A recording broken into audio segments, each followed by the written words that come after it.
sequence of jobs that I want to work on. And one of the most important things, I guess, for anybody, whether you're a modeler or not, is to efficiently use your time management. Time management is so important when you want to get a lot of things done at the same time, if you want to multitask. What I always do in the beginning of every day is I try to figure out, lay out my day's work. In this case, I got 2 molds to work on here. These are dry. But I can be working on the molds, get the molds prepped. I want to go back and re-wax the molds, clean them all up in the sink. They're getting kind of gushy, and this little tip I got from Ed Gallagher looks like it's going to work well. I want to clean these all up. But the point is, always plan your work day out, assuming you want to get the maximum use out of your time. I know I can get these cleaned, and this wax can be drying. While that wax is drying, I can be laying out the parts of Strega, kind of looking at what I want to do next. Look at all the little pieces in the wing, and I just don't want to be doing this and then my molds aren't drying. Or in the same way, once I get to a point that something on this is drying, I can work on a Spitfire.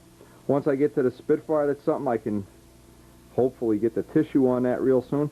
What I'm saying is, and it's a real valid point, it's something a lot of people overlook, is at this point in the building process or in the repair process, you have what's called dry time.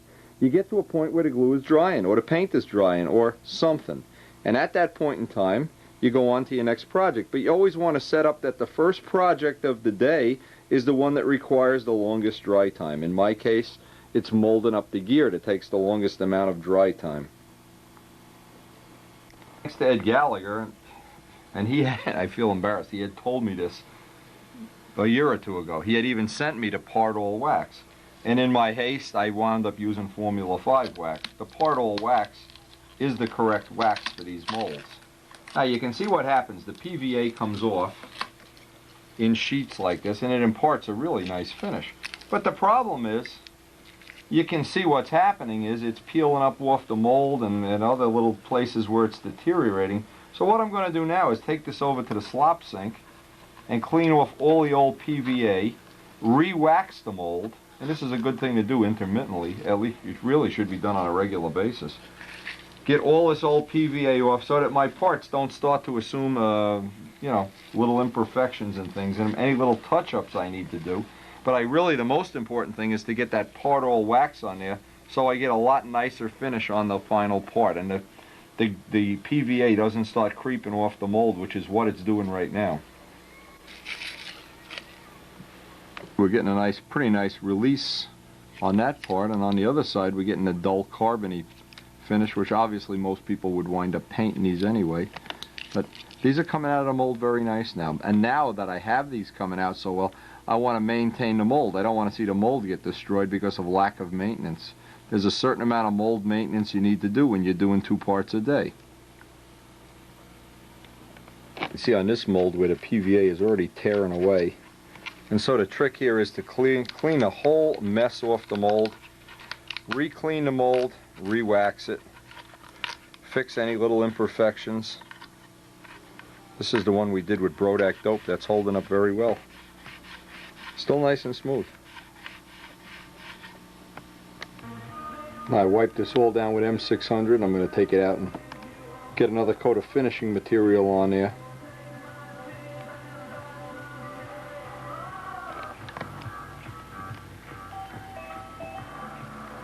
Crude as these molds have been, or are, as the case may be, just by a little maintenance, and I'm talking about maybe a half an hour on each mold, what happens, all the little overage gets over here and it pulls up chunks of material. And what I'm also doing, I took about 10 thousandths of material off, 1 layer at a 3-ply. Took just enough material off that these later parts will be a little bit thinner.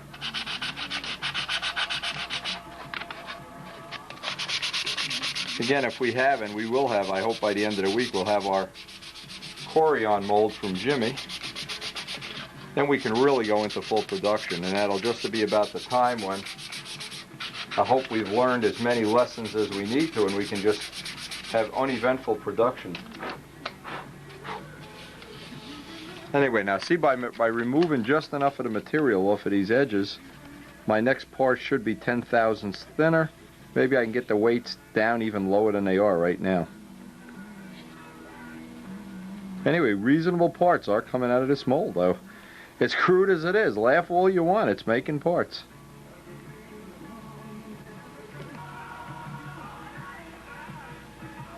You know, the whole object of today was to get these parts drying, and we'll take them out to the garage to dry, and then we can start laying up some of what we hope is going to be a successful repair on Strega.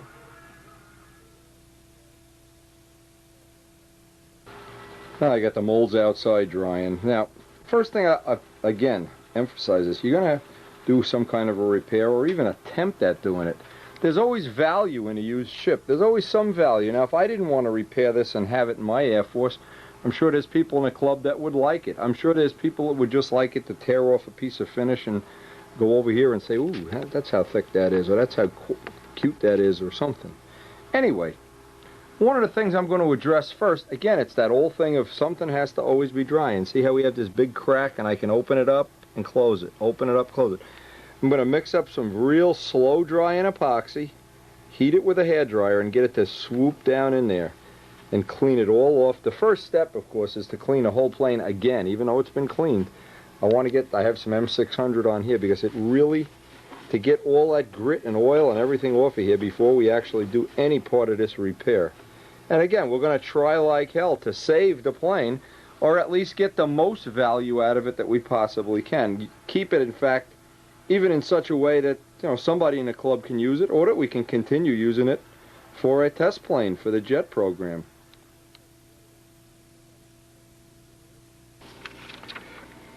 Again, I want to mix this up, just get as much of a mix on it as I can going here.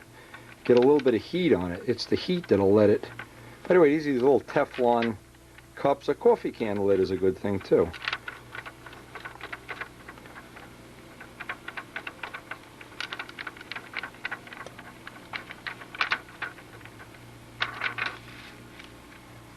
A little bit of epoxy dye in here. Again, so that what shows through the crack isn't totally obvious as a balsa wood color.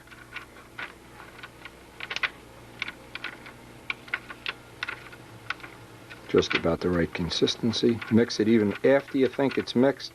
Mix it some more. Play it safe. I'm putting plenty on here, believe me. Get plenty of this goop on here. And while I'm doing this, I can put the low setting on the heat down.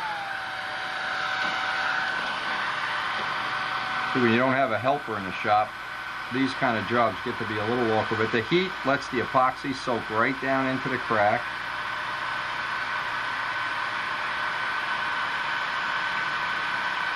And I'm also looking around the whole plane as I go to see if I've missed any spot.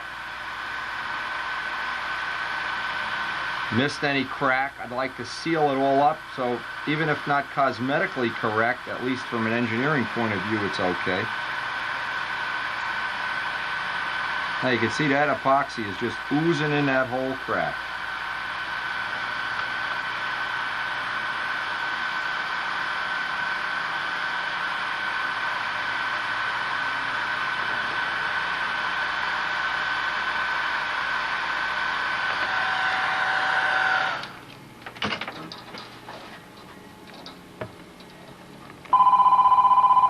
Okay, you can see that's opening. Now I'm just going to have to scrape all that epoxy off. In fact, the phone's ringing. Alright, that dried up nice. Now I want to start pulling all the little, the puzzle that will become the wing here.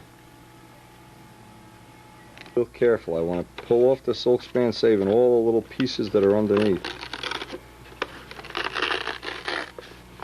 Obviously we can't save the silk span, but I do want to save all of these little pieces. I don't know how many of them I'm going to need, but when you have to make one, to make this piece from scrap, oh, that's why it's so important to save all the little pieces, and we'll see what we can reconstruct here.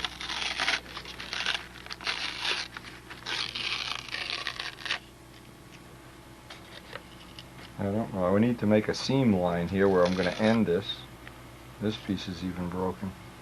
But it's always good, this is why you don't run off and do this the day an accident happens, is you get impatient, and pulling this apart, Just a little time consuming, but I'd like to get I'd like to use as much of the original plane, especially being it was made out of probably what was at the time my best wood. I'd like to salvage as much of this as possible. Just dissect it piece by piece.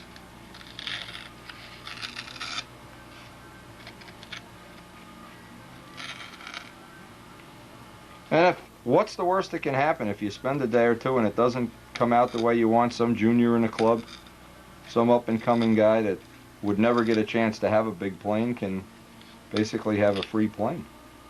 So I would never be prone to put it in the garbage, that's for sure.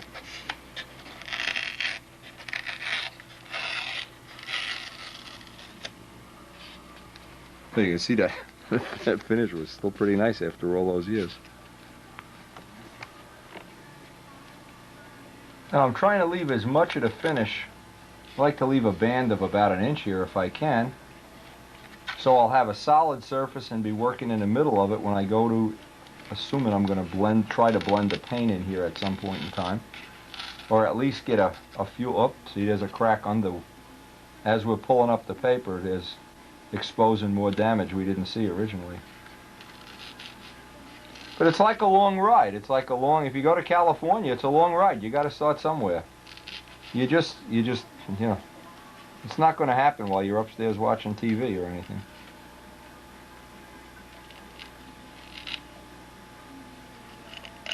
Just heard from Bill Mazzoni. He's starting to use Brodak dope, and he's got his SV11 flying well with a PA51. Look forward to seeing that.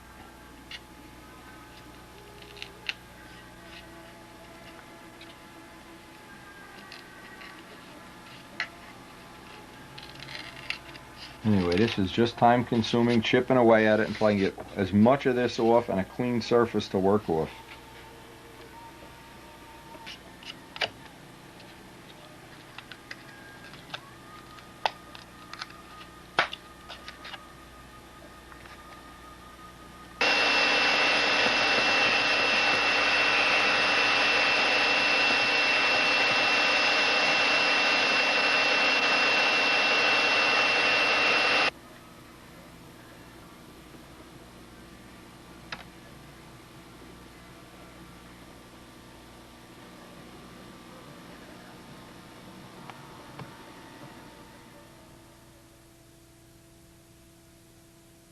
It's easy to do when you're doing this kind of a repair, is get all impatient and everything, and you start leaving chips around. I clean up the chips as I go, hopefully, and I try to look at this whole thing like an FAA inspector and say, oh yeah, what's going to go?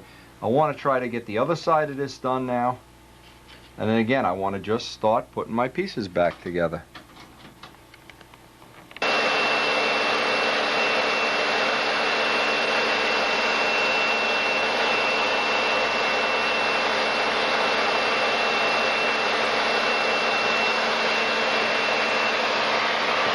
I want to do the same thing. I want to pull back, and I don't need to make a nice even line.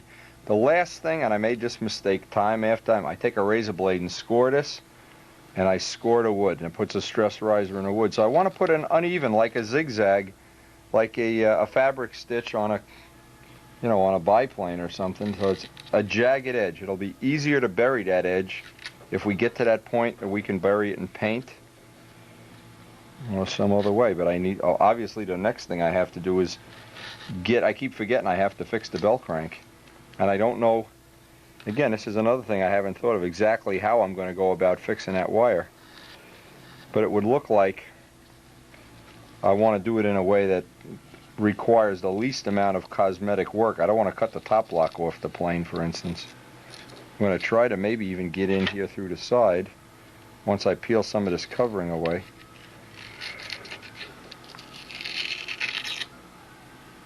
See, I don't want to have just 1/4 of an inch of covering. I want to be able to get at least, well, half, 3/4 of an inch. The reason this is coming off the way it is all the center sections of these planes are double tissued.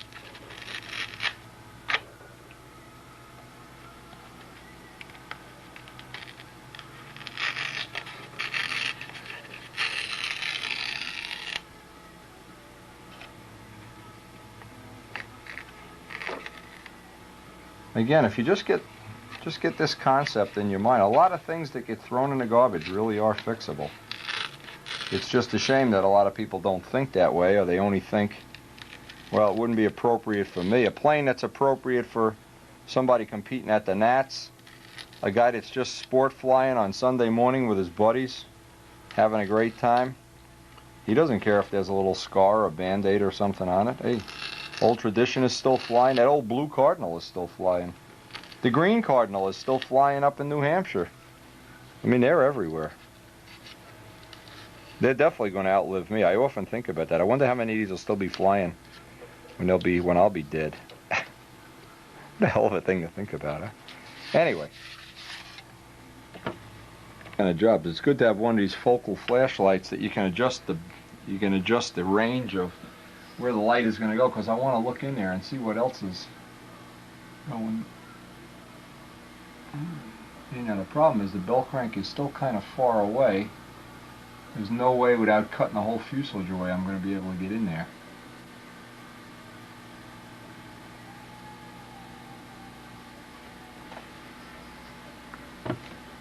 Now, getting in there through 3-4 rib bays, see, what I'm afraid of is I don't want to disturb this sheeting, cutting hatches and holes outside. So what I thought about doing, I went and had lunch just to think this through. What I'm going to try to do is cut in through the pipe tunnel and make 2 little hatches that I can get in there. And obviously I'm not going to be able to do the lead-out modification that I did on a Spitfire, but I think this will be a good second choice. And boy, I really was optimistic that I'd be able to do this. I had thought about getting in here somehow, and I'm looking at it. It just really isn't going to happen. And you know, another thing too is that I'm tricking myself here. I'm thinking I'm only going to have to replace 1 lead out. That's like replacing 1 windshield wiper. So let's see what we could do as far as making a hatch in the bottom of this. It's like I don't have to worry about scratching it anyway. See, I can get this kind of jigged up here.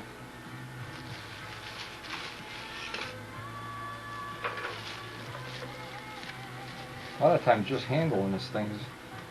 Now I can spot where the belt crank is right here, and I can cut a hatch. And isn't it enough parts as it is? Anyway, what I want to do, whenever you cut a hatch, you want to make the hatch, and it's tricky, you want to make it big enough you can get in with a soldering irons, benders, whatever you need to get in, but also you don't want to make it any bigger than it has to be. Now the strength from this type of wing comes from the high point of the wing. So if we have to cut 2 hatches, 1 front and 1 back, the main thing is you would never want to cut one right down the middle. That would weaken it. We're much better off with 2 smaller ones if we can get away with them. And then when we want to cut the pieces all on an angle like a cork, so that when we float them back in with epoxy, we can then glass this whole middle of the wing and maybe even add a little bit of strength. But you never cut that high point of the wing unless it's, boy, that gets into a high-risk area.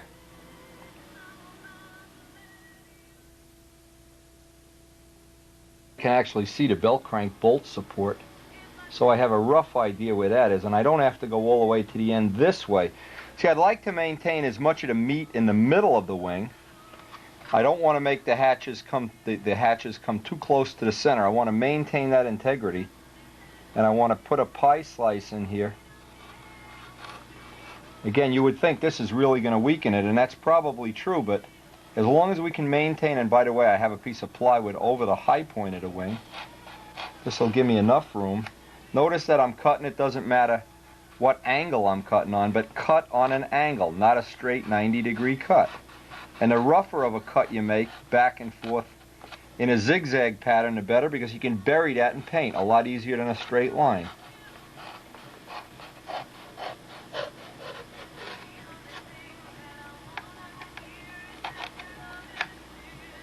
This is probably hooked to something in there.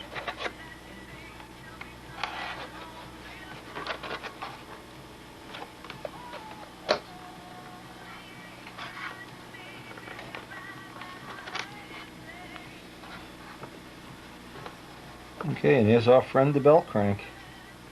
Anyway, we'll very meticulously save this piece because we want to, when we go to float this back in, we want to really soak this with epoxy and epoxy over this whole hatch. Now we'll try doing the back one first and see how successful we are before we even cut the front hatch. I left all my paraphernalia out from the other night when I was working on a Spitfire just because I know I'm going to need it. I know I'm going to need a bunch of junk before the day that there's no point even cleaning up here. Replacing bell cranks and lead outs is a messy job. Messy job, but Steve DeJulia has to do it. Anyway, some M600, try to get any grease that's around this area just so this is easier to work on.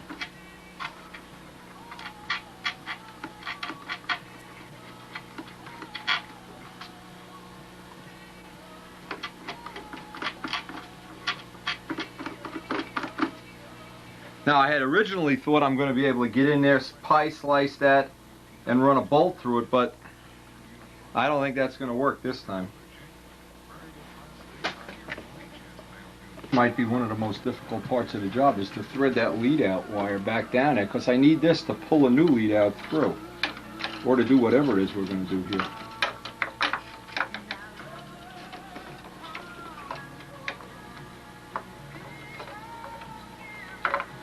I was amazed to find that using the 045 wire only added 3.5 grains to the weight of the plane.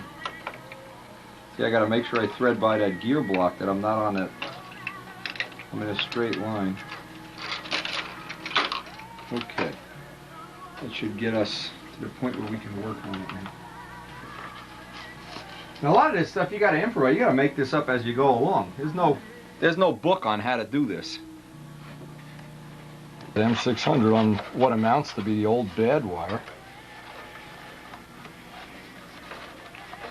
So I have to abandon the idea that I'm going to put bolts in here and come up with some other solution that'll allow me to work through this hatch. And I really don't have a solution yet. Clean this up first. And let me get some forceps to work on that.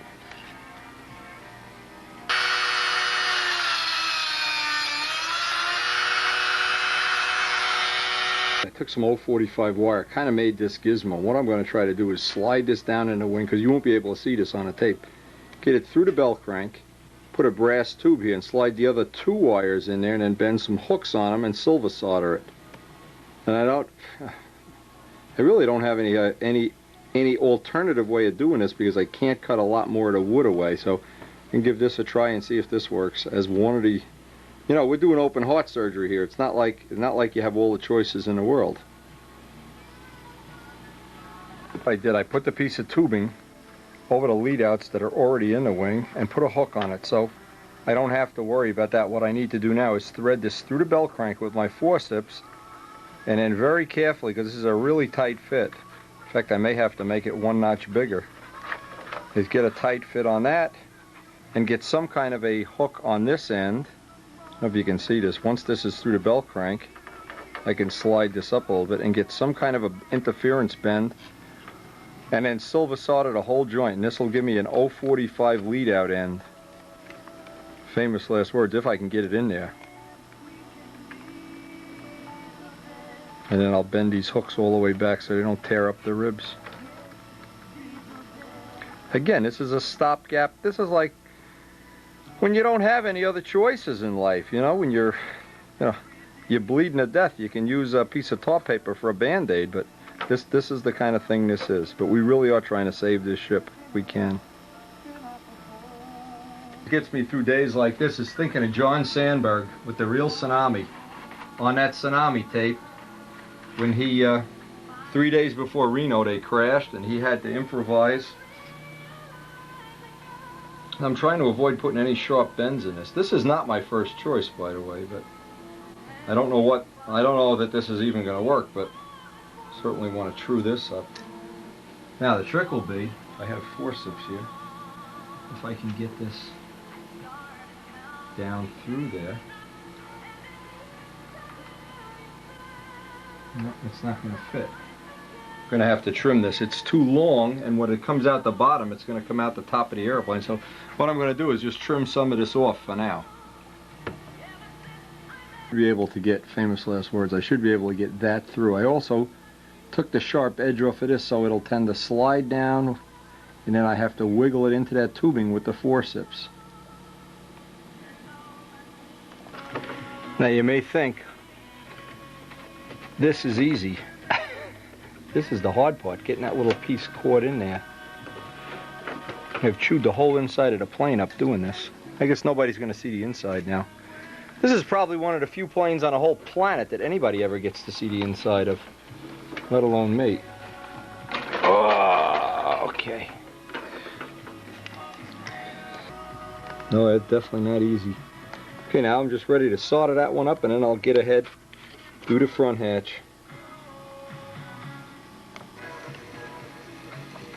Now, one of the things we really want to be careful of is when this joint is done that we deflux it.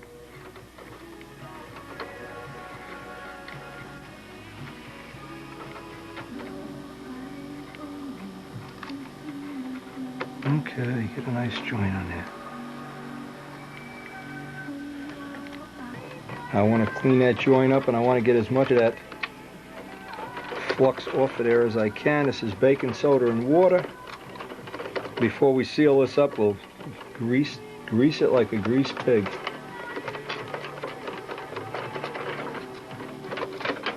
This is M600, just trying to clean up. And we'll get a nice big glob of chain lube on there. And we'll say a couple of prayers that after all this. But actually, we're on our, like a cat with 9 lives. If it goes in now, or if Kajeski crashes it or something, the world isn't going to end, that's for sure. Okay, the next step is that front hatch, and basically a repeat performance of the back, and then we'll be ready to start sealing that pipe tunnel up.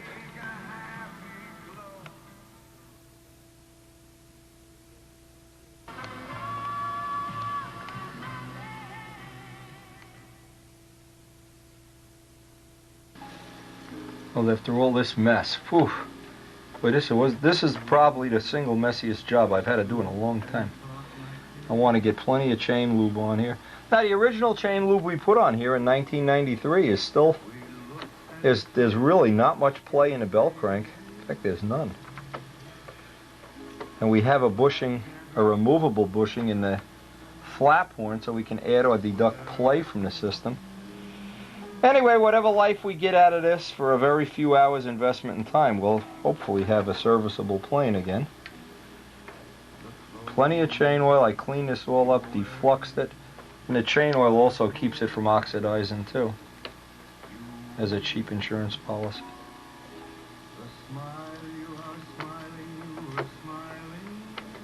Now the next step is going to be to seal this up.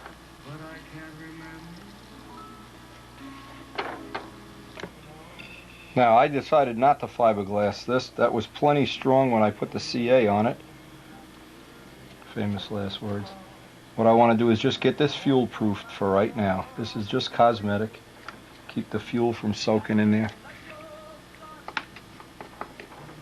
Another good test for Brodak dope, which seems to be holding up way above our wildest expectations. All this is just to get it fuel proof for now.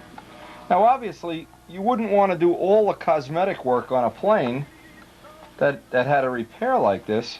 You wouldn't want to spend hundreds of hours doing electroset and clear and wet sanding until you flew the plane for a good, in my case, I'd be comfortable after about a month, and find out if all the structural damage is taken care of. Because if we take this out and something else happens or something breaks that was a result of the crash, we never know if it happened during the crash, before the crash. It's just difficult to tell that. So a good way to deal with that is fly the plane first. Go out and fly it for a while, and then what we try to do maybe at the end of the winter, do a lot of the real cosmetic stuff. Just get it fuel proof enough. This case doesn't have to be too fancy either, just fuel proof.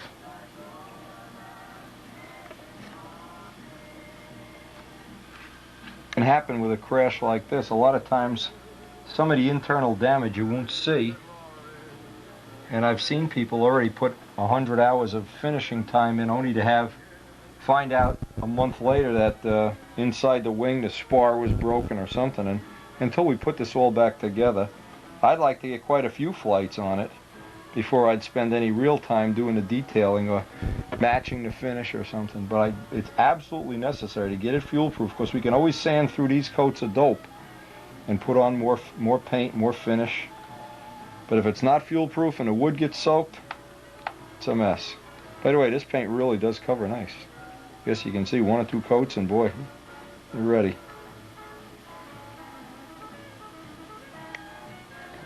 Okay, now with that whole area sealed up, I'm going to let it dry a little bit. I want to come out and start piecing together and do my jigsaw puzzle, see how much of this, if any of this jigsaw puzzle, I can get to fit.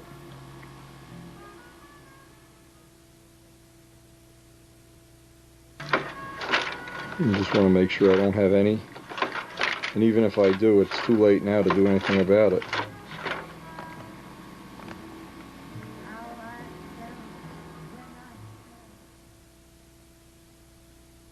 I can start with all the easy joints like this one. This one will marry right up, and just tack them in with hot stuff until I can see what this is going to look like. This is that's going to be a rough thing to fix. But I can start, I'm going to try to start at the fuselage and work my way out and get all these little, as I said, I'm going to answer the phone immediately. First piece that I haven't been able to locate, so obviously I'm going to have to make a piece. But I come out here and now I have to determine which one of these pieces is going to fit into that notch. But I'm trying to really meticulously look. Now there's a piece in here, it looks like I have that piece. Like I found this little piece. See, I'm trying to tie in which corner goes up there. This corner goes here. And this will give me a little rigid platform, a little stub to work off.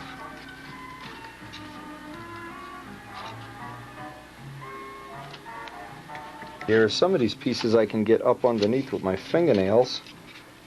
And it's always a good idea, if you can, to start at one end and work to the other end. Don't start in the middle. This is just to tack it together.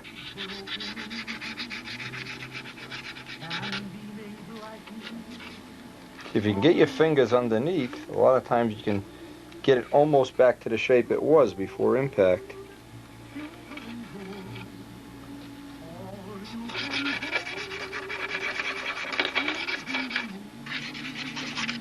Oh, I had a piece here.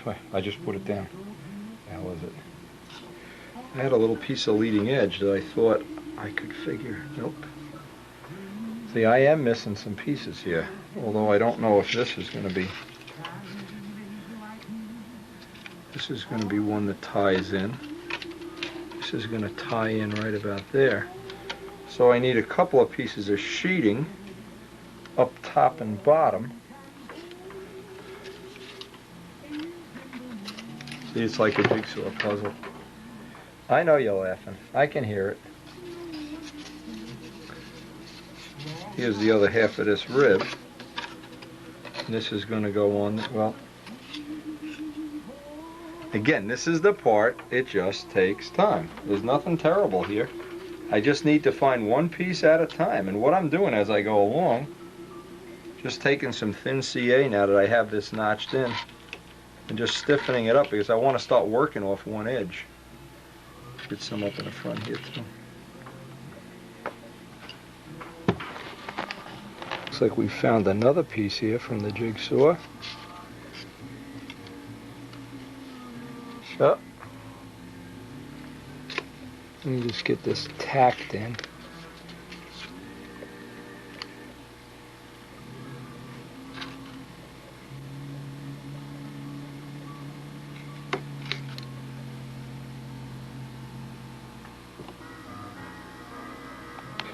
Okay, we're narrowing it down. Obviously, every time you add one piece from this pile, this pile gets bigger, and you get less and less choices. Now, hopefully, we're not going to be missing any critical parts that we don't have to make from scratch, and that'll be a real saving if we don't have to make any parts.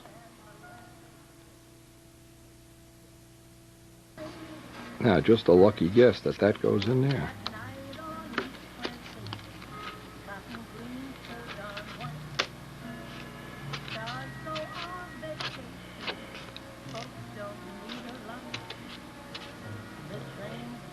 We are, I can tell by looking at this, because I've done this enough times, we are definitely missing some parts. And that's what's going to be the time-consuming part of this, is making parts.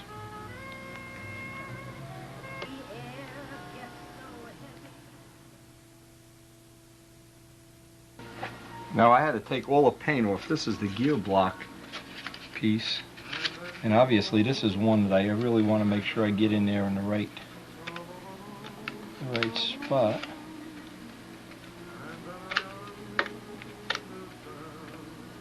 Boy, if we had every part, I know we're missing parts and we're gonna have to make them. Even if we had all the parts, it would just make this a whole lot easier. This alone is gonna make it a lot easier when I can get this going.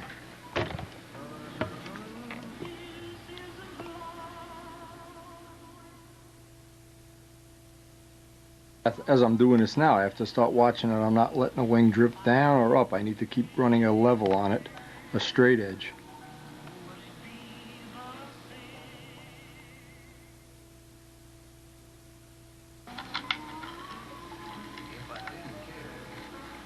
Now it's best not to really put a permanent glue joint on any of these in case they have to be broken loose.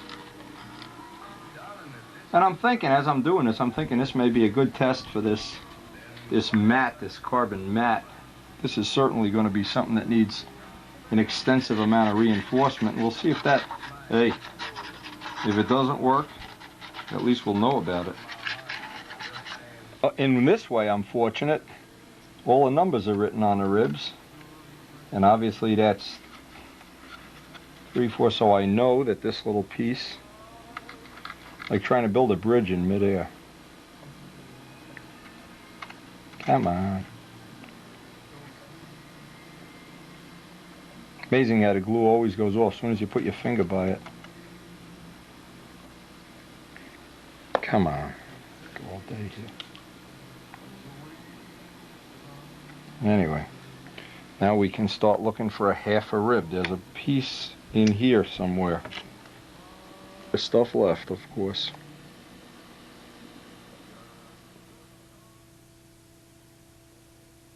Now, if I can fit this piece in, even just get it, plus this will hold my alignment to some degree. But if there ever is one lesson to learn, you get a crash, get yourself a nice big garbage bag. Save even the smallest pieces that you think you'll never need.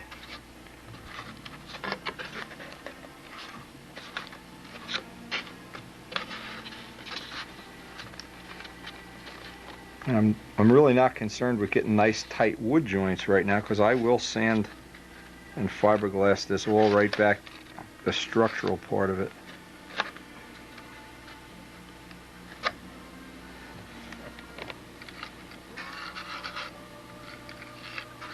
Now see, like that little piece there, I'm sure we don't have that piece.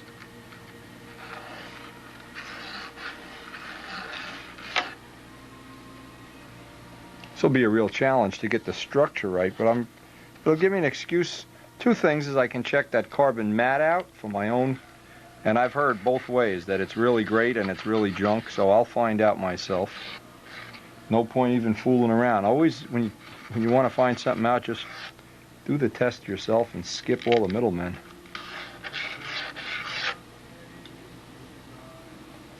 Now what's kind of saving us here is we have the numbers on this. Remind me to put the numbers on all the ribs from now on. Now it looks like we need to fiddle a little bit, but this piece will eventually get fit in here. I think it needs to go sliding in this way. We're building up a little stub off of which we can hopefully get some alignment. And I know what you're probably thinking, oh boy, you gotta get all these alignments and get all, yeah. First get the piece tack glued on, then worry about that stuff.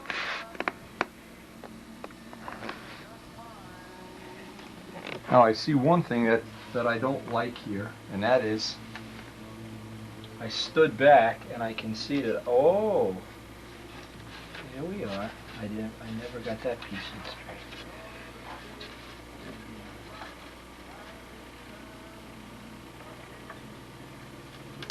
Whoa, don't hit it too hard.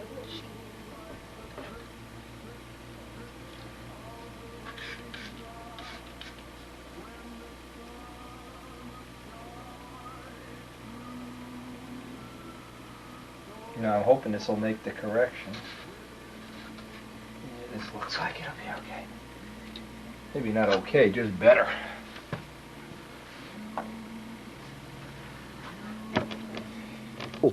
I couldn't get it flush up in here, but I just got this tacked in.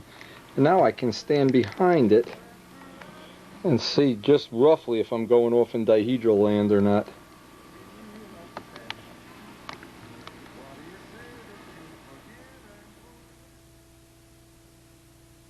Here's a good trick to avoid gluing the flaps in and to keep some clearance in there. Just fold up some IBM cards or cardboard.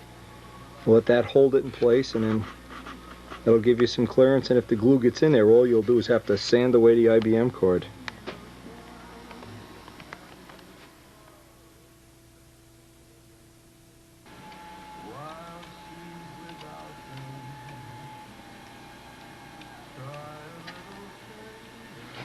Well, it doesn't want to go in there. There we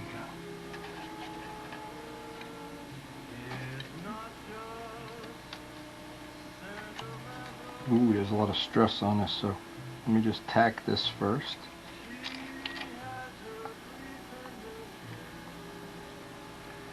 And what I'm doing is making little supports for here as I go along. See, this is broken because the grain is going in the wrong direction.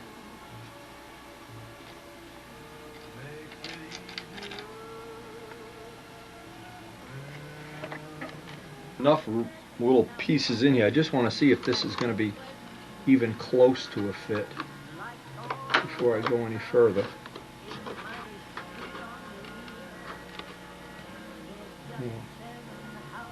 It's not going to be idiot proof, that's for sure. What I'm trying to do is just hold this on. It jumped out. Just hold this on with duct tape. Karen's been giving me a hand here. We're trying to make a loop of duct tape so we can kind of get the alignment the way we want it and get it tacked in position. Obviously, this is the point at which you have to improvise.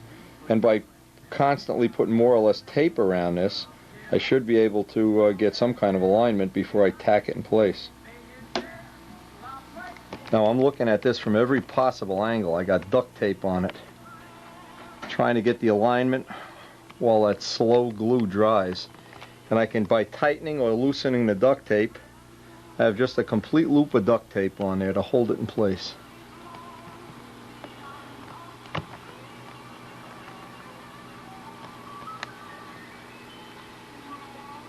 And nothing really beats just looking at it with your eye.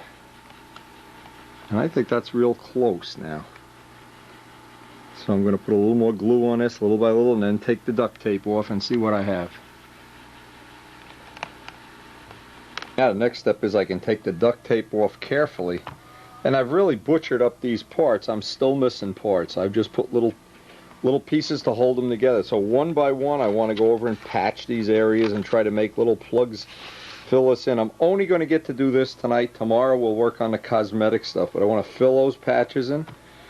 And I guess you could laugh all you want. This is going to be a flyable airplane again.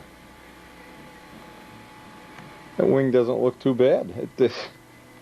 In fact, it looks pretty good. Anyway, I don't know how many people can do these kind of repairs. I'm not so sure I can do them. Anyway, we are definitely going to give it our best shot. And that's, I guess in life, that's all you ever can get in, is your best shot. I'm going to make these plugs and then we'll pick up the cosmetic work tomorrow. The tape is off, and what I wanted to do, I know this is still delicate because I don't have permanent glue joints on anything yet, but I always like to hang it from the lead outs. And then sight this way, sight right down the back. I got a little hook here, and this is convenient for hanging it by the lead outs. This is the best way I know of. You can have all the jigs and fixtures in the world you want, but not many things beat your just looking at it by eye.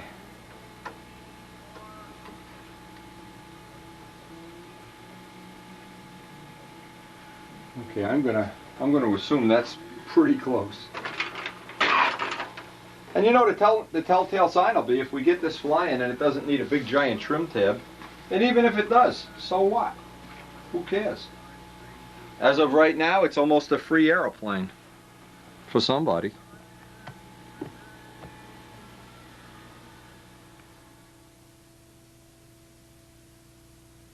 If we had the pieces, and needless to say, I've looked around and we don't. I've looked for, I don't know, I'm sure this goes somewhere, but by the time I figure out where it goes, I probably could make a piece. And in here, I'm just going to back cut it like a cork and put pieces in that are bigger than these have to be. And then when I get to do the cosmetic part tomorrow, I'll block sand this all down, and if I have to, I'll replace all the cap strips with bigger cap strips, 1/8 inch, and then block sand them in. Again, I'll look at the cosmetic part of it. What I really want to get right is get all the structure right.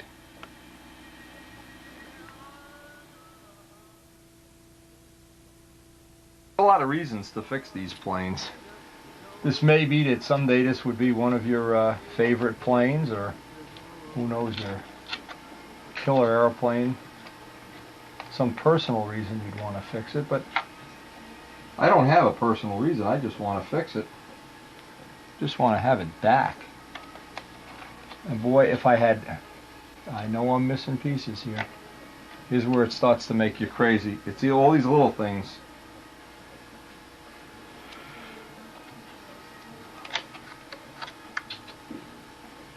And you could go crazy trying to find these pieces. I don't think that's that. Nope. Missing so many of these parts. What's the easiest way to get around making a part?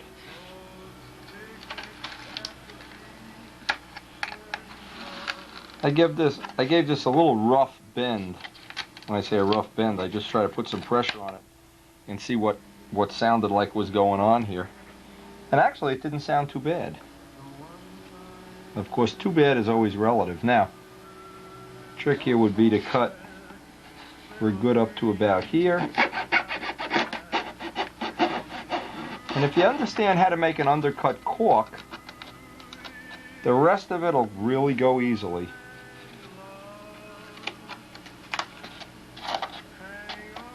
And what I'm going to do here is, last thing before I go upstairs, is get a block in here.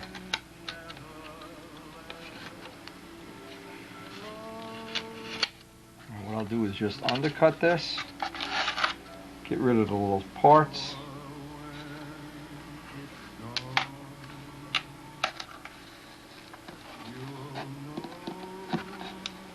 I'm not looking to make it strong, I'm just looking, being it's the outboard wing, I'm not even worried about what it's going to weigh.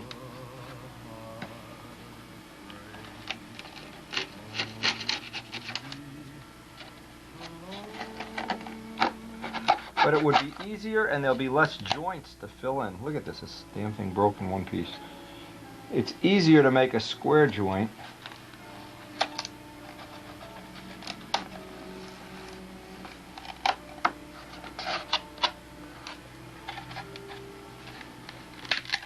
And while I have this open, I can get in here and reinforce this a little bit too. Uh-oh, President Nixon returns. All right, coming, honey, coming.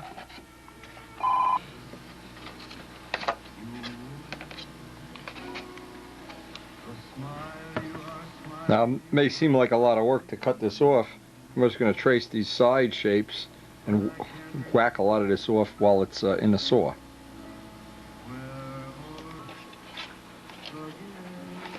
Again, I can get this, leave the line on, needless to say. And it'll be a lot easier to carve this piece than it will be to make 7 or 8 little baby patches. I can take the rest off with a big blade, just so there's less carving to do when it's actually glued right in place. This is called corking. Corking when you're doing body work. Yeah, I can even take some of this extra weight out here. I can hog that out too before I even put that in place. But then that only gives me one joint that I have to deal with. Now that's ready to just put right in.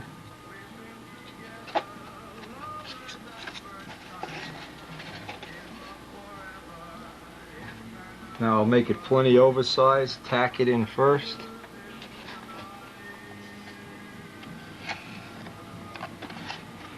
And I can do the final carving tomorrow when we go to do cosmetics.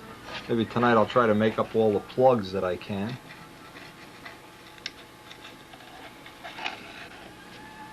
And we'll probably have a whole day of cosmetic stuff before we're ready to do the glassing. Block sanding that all in tomorrow. If you put just a little bit of a draft angle on this, on all dimensions, one of the things it allows you to do is just set a piece of wood in place. And it'll go in just like a cork in a bottle.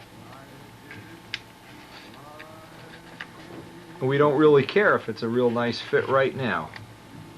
When we start sanding and filling and sanding and filling tomorrow, then we'll start getting fussy about this. But right now I think that's going to get us through. Okay, this is the end of today. And believe me, tomorrow when we get the block sanding this and knocking this all down, cleaning it all up,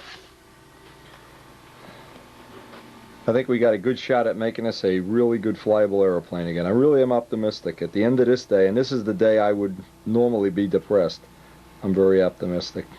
Okay, see you in the morning.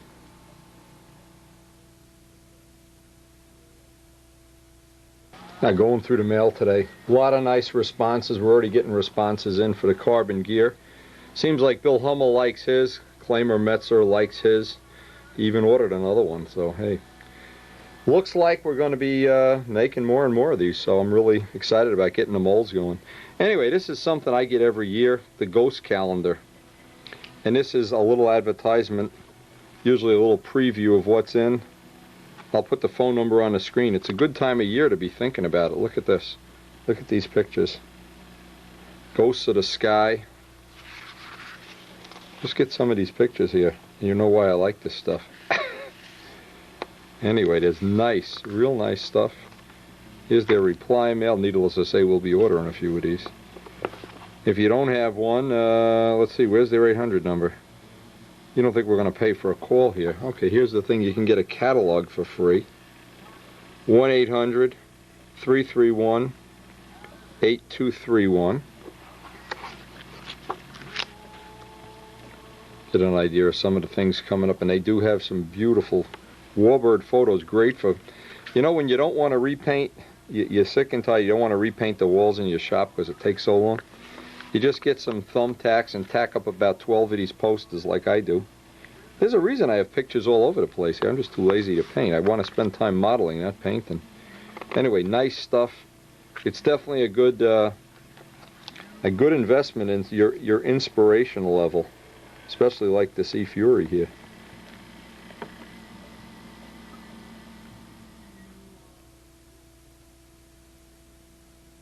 Say I'm real happy to see how well received these gear are, but here's the bigger picture of this whole thing.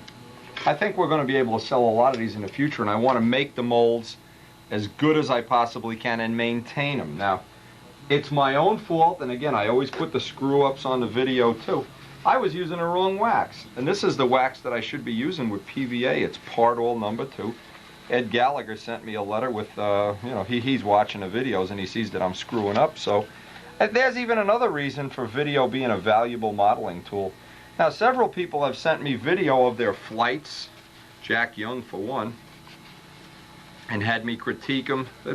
There's a limited value to that, but there's definitely some value. Right now, I know Matt Newman is chasing down some kind of motor run problem, and if I had 1 minute of video, I probably would be a lot more help to him than we're doing about 200 emails already to try to solve the problem.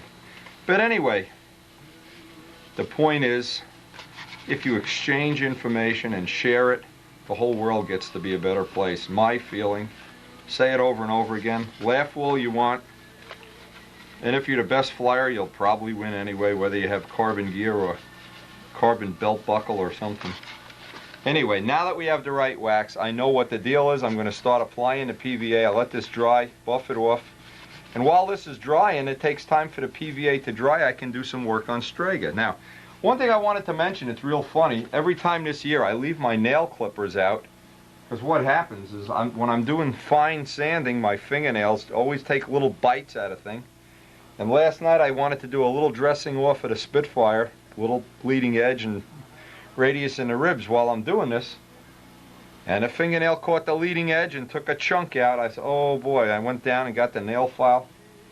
But it's just one of the things, if you tend to have long fingernails or whatever, it can ruin your whole day. And I remember, just a quick funny story, Lou Dudka buffing out his plane with fingernails, and he took a chunk right out of the somewhere, the leading edge or whatever, and I heard him screaming across the room. Anyway, the other thing too, with all this composite stuff, once somebody lays out how to do something in composite work, doing it is not that difficult. But getting there is like once somebody makes a map, gee whiz, anybody can cross the Atlantic Ocean if we had a map and a compass. If you don't have a map, you don't have a compass, and you don't know where you're going or how to get there, and you have a sinking lifeboat.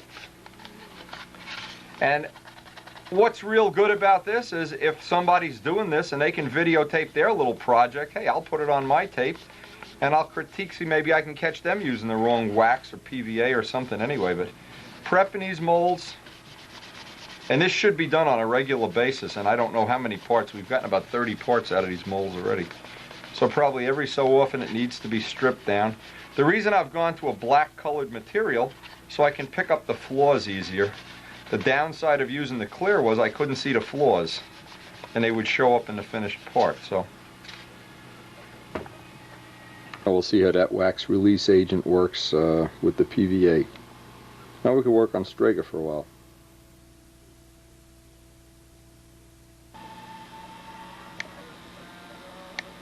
Now what I was doing is inspecting again, looking over the whole plane, and I found another crack in by the tail here that I'm going to do the same thing with the epoxy on. Try to get some epoxy down in there. The first one seems to have healed up. At least it's not so terribly obvious that we have a problem there. But rather than do it on tape, I'll just redundantly go over that the same way. And I want to start sanding off all these edges and things. I usually like to let it sit overnight and get another look at if this looks even half even. Well, I guess we're going to know as soon as we fly the plane. Now one thing I would definitely suggest anytime you're going to do this kind of a repair is you get to this point where everything is, I just call it roughed in. We're going to replace a lot of this wood. I just have 2x4s holding things together just to get to this point. Obviously the first thing is to sight it from every possible angle. And to tell you the truth, it looks like we do have just a tad bit of dihedral. But again, I don't think that's going to keep the plane from flying.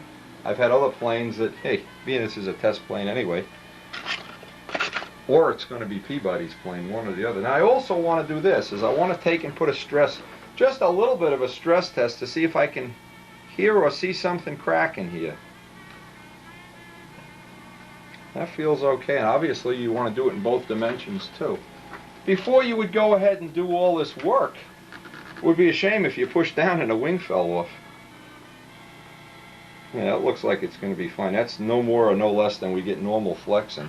I also want to put some little reinforcements in by the gear blocks. But the first thing I want to do, I want to start shaving this leading edge. And now, most of what I'm going to be doing here is cosmetic. And I have a couple little tricks that are worth copying. And then when I get all the cosmetic done, I'm going to try to come up with some way of fiberglassing over this, because there's so many scars in the wood. Again, when you're at this point, it's not like you have all the choices. There are no more virgin brides. You just got to get a good wife. Good way to look at it, too.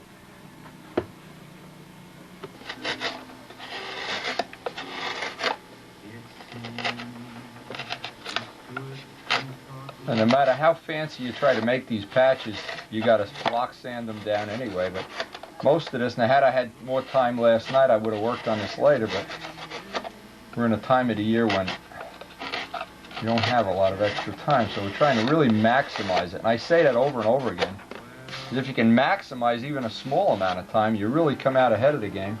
Then if you have a lot of time and you just plain waste it.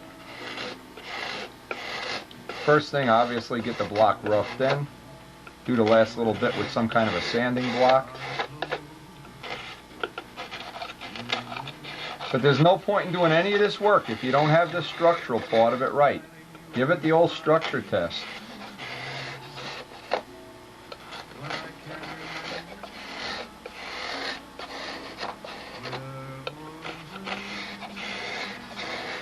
And it may seem like there's a lot of butchery going on in here, and you're right, there is.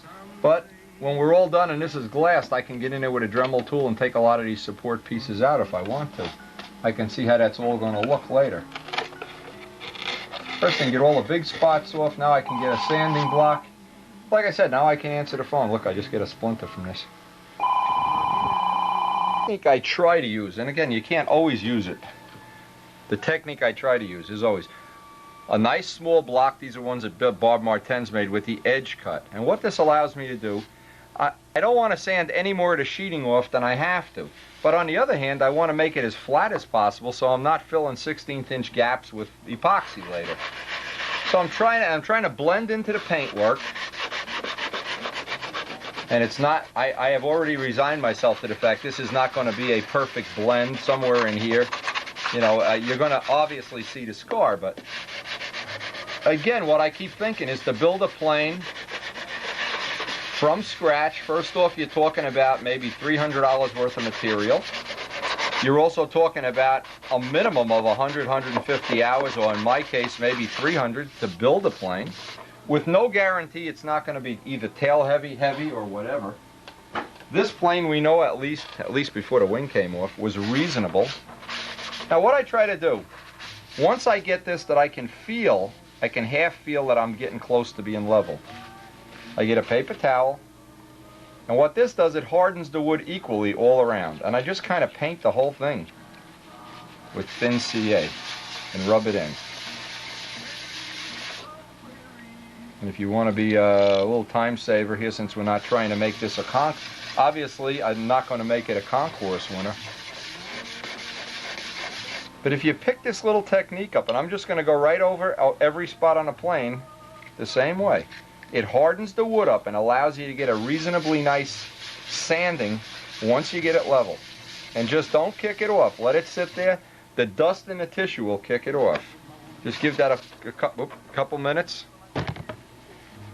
Dry, and I can get some semblance of... This will allow me to pick up the high spots. And this is the point at which, if you were trying to reconcourse the plane, yeah, well, you know, you probably would want to spend a little more or a little less time here. We're going to abandon that approach and put all the time that we possibly can into the Spitfire. But again, we still don't want to abandon this plane, you know, we just... And I've been criticized. I have several people that have thought, crazy, just build a new plane. Well, it's okay too, but for me right now, coming up with $300, first of all, would be a little bit of an inconvenience. And this plane was made, another thing, with basically all my best wood. All that would be gone too. So,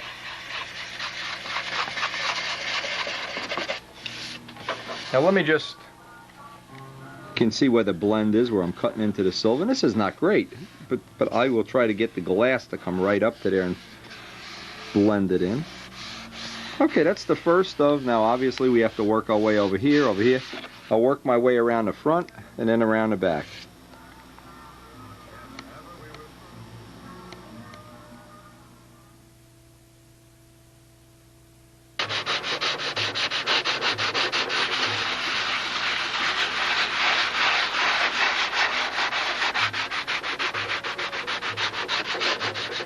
Now I also want to get, I'm trying to feather into this part of the silk span that goes, because we have double silk span in the middle of this. Any little low spots here, I can just let them fill with sawdust. Go back over the joints. My rag here. Boy, this is a tip worth its weight in gold. I wish I knew about this years ago. This makes blending in two unequal surfaces relatively easy. And I've shown this, I'll bet you, on 100 videos already, but everybody that tries it is always amazed how well it works. Just let the dust in the towel And I even want to get around the edge here, let it go capillary underneath the tissue.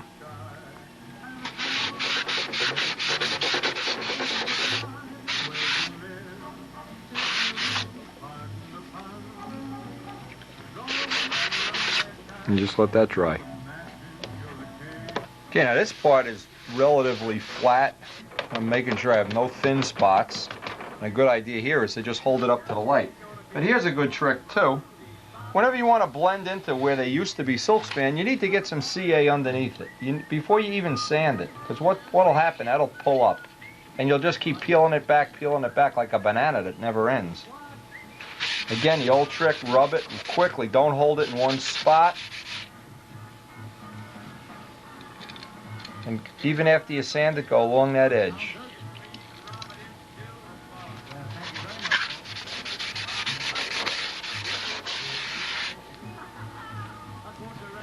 Now this is all nice and smooth. I'm just going to do this edge and go out over the cap strip, then I'm going to start working on a trailing edge.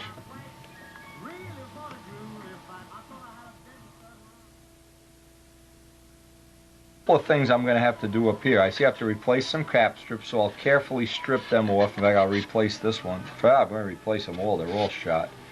But I need to get this finish off the back here so I can get a good sanding. And one of the questions you always get asked by people is, how do you get the old finish off a plane? Gee, I have this plane, I want to refinish it. How do I get the old finish off? Well, there's a lot of times you can get a lot of it off just like that. Brand new XL blades are always a good idea. Cutting through hot stuff joints and stuff though really does dull them quicker than normal. And I'm trying to determine if there's any spots on here that might be, I might cut this from here, say, to here and lay in a new piece, just looking at this. Since I have to replace the cap strips anyway. With all those little joints in there, they're just holding it in position while I do the work. It's like if you've ever watched them build a house and they use 2x4s to hold a wall up while they're doing a wall construction. That's what we got, a lot of little pieces in there just holding things up. And that's how you get the finish off.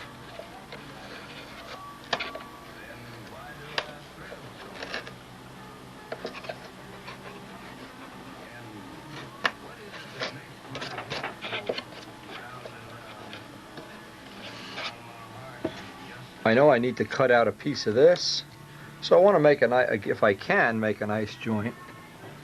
I scored this with a ruler before I didn't go all the way through. And the next thing is to get these cap strips off. They've held it in position while we've gotten everything up. And this is definitely shot.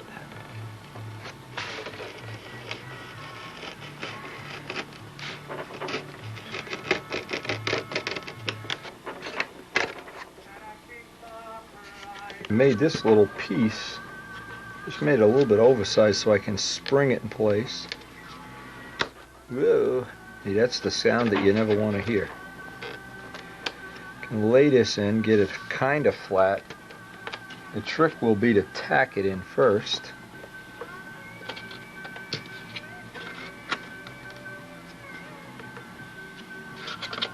And then I'll make up all new cap strips.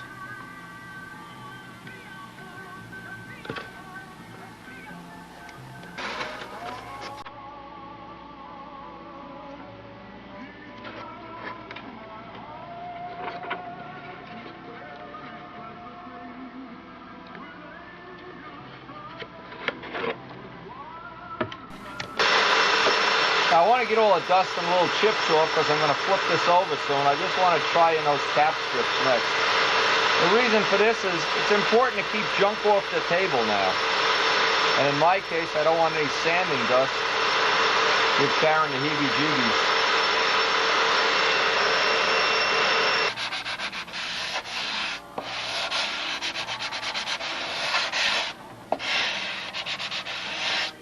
Again, this is going to take a little extra time here because I don't have a perfect match on a lot of these surfaces. And of course I want to radius all the cap strips off. Make sure I don't have a bad block here.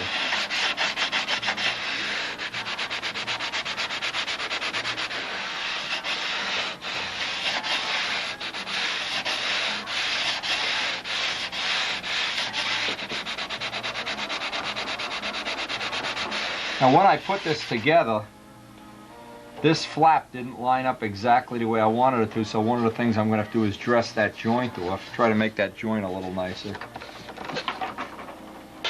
Now an important part of any finish is getting all of the edges where the tissue is going to end and the wood is going to begin. And it's amazing. Your fingers will tell you where the mistakes are. You really don't even have to look. Any high spot. Old Bud McKnight sanding sticks never cease to impress me. You rub your finger on each cap strip joint, you'll find the bad ones.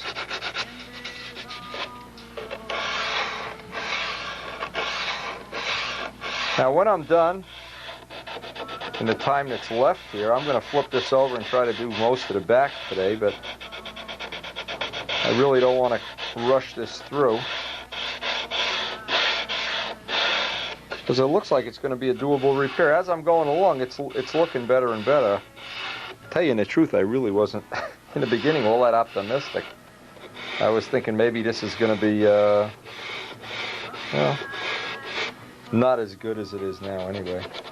Right now I'm very optimistic, and it also gives us another test for our Brodak dope. One of the major things we want to do is start gathering data and tips and tricks and helpful hints.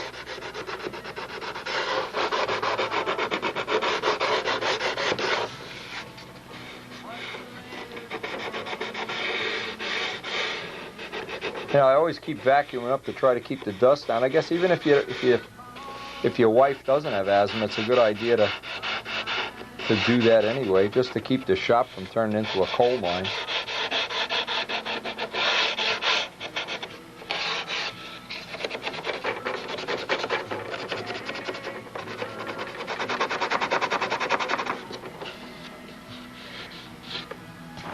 Saw how crooked this joint was, and I didn't want to make for having flaps that were cockeyed. So what I'm going to do is just get some slow CA here. Tack glue this now that I have the wing in kind of alignment.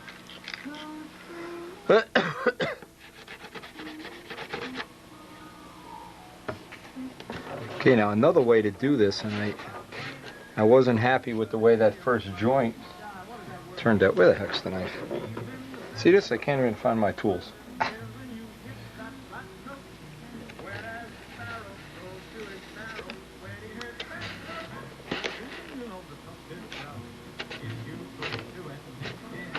And by keeping that, it'll just be easier because I was taking so much material off here. I knew inevitably it'll be worse to do it that way. I can get a better alignment this way too. And once I have that right, of course. Anyway, if you ever do have to do it, let's hope, of course, you don't have to ever do a repair, but if you do, this information can be valuable. And in my case, having crashed so many planes in my illustrious days, it's really handy to know how to do this. It's a skill. It's a gift.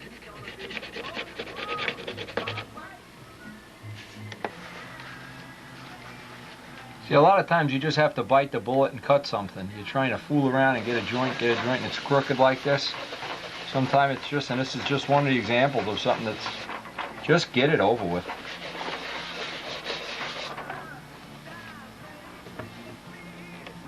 Now the only thing left on this top side, I want to get that blend by the horn right, make sure there's clearance around the whole hinge line here.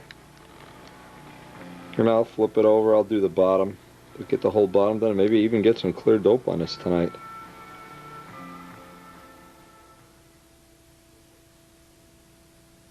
The way this is shaping up, I don't even think this is going to need a fiberglass job. I think I'm going to go right to dope and tissue. I don't even... all of the wood that's in here is where it's hardened with CA is just as hard as the original wood, unless I've built a stress riser into this.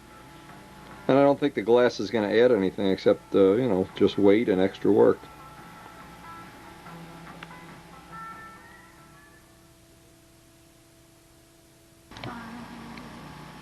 Okay, the bottom is pretty much going to be a replication of the top, except you can see I'm missing a piece in here. I'm missing a cap strip. Missing a cap strip piece. So what I'll probably do is the same as, try to make up a plan here. Same as the other side, replace the cap strips. Fill this piece in here, put some reinforcements around the gear block, of course. And again, I started out thinking I was going to fiberglass this, and the wood is so nice and solid on the top. It may be one step and I'm just going to be adding weight there. I don't think I'm going to have to do it. I think this is going to be, when it's tissued over and that Brodak dope is shrunk up, I think it's going to be just as strong as the original wing. But I guess we'll find out. Redo that flap joint, just looking to replace a piece of the trailing edge. But now that we know it's possible to do it, and you know, have a little bit of an optimistic outlook while I put the hours in on this side. Oh, another phone call. On the bottom, I put the gear block, and I kind of got this roughed in, but I need to put this piece of wood in here, and it was really out by quite a bit, so I'm glad I inset the block just to take a little look at it. Also, it looks like quite a bit of repair is going to be, they will replace the whole piece here, I don't know. Awful lot of broken pin. Now, of course, all the cap strips are going to get replaced. Boy, as this goes on, this is... what a job.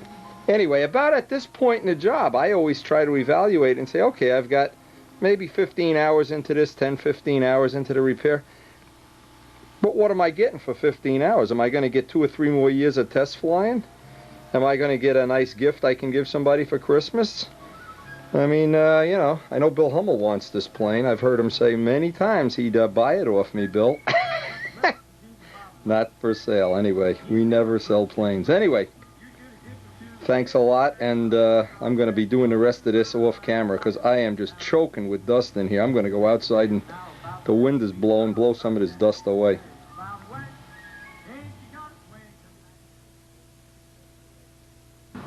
Now I really, I'm still choking, really worked out here on this to make sure I could get as much of the sanding done. It's really rough working out here though. It's cold. I'm not an Eskimo. Anyway, I'm going to bring this in the garage. I want to start putting the coats of clear on it now. Going to mix up some Brodak clear, 50-50 with thinner, and try to get a couple of coats on here before it really gets dark. And come out after supper and get another coat on.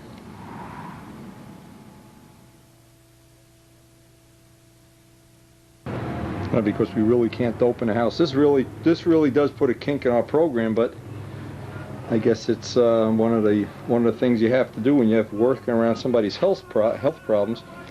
And Karen certainly is worth it, and she puts up with a lot. So, hey, just putting up with me and all this dust. Boy, I'm choking from this. Anyway, I just hope, you know, somebody benefits from this in some way, because 2 or 3 days ago, let's see, this crashed on Saturday. Today is Wednesday night. There was no hope at all. And I have to tell you, I have to share the experience with you. I really think this was a good, I don't know, good investment, I guess. So Strega, just like Tsunami, and well, Tsunami had 2 lives. Strega's going on his 2nd life. Well, let's hope once in a while we could catch a break and have a plane that never had to be repaired. And maybe this I-beamer will be the plane. There's a couple of real advantages if you can stand the cold weather. Let me get on this side. A couple of real advantages to working in cold weather. Number one, the dope will dry slower, so it'll get much better penetration. Now what I think I'm going to do here, I'm going to get a coat on. Obviously we're going to have supper, and maybe I'll come out here later, and then just before dark, try to get 3 coats on. I like to get between 3 and 5 coats on the raw wood, and then lightly sand it out again. But this material goes on so nice. If you have yet to use your first finish with Brodak dope, you're in for a treat. You're in for a Snickers bar. Anyway, and I want to thank John, of course, John Brodak, for bringing this material to market, because boy, this will help everybody that ever wanted a shiny plane when you were a kid. You could write John a little letter and send him a Snickers bar.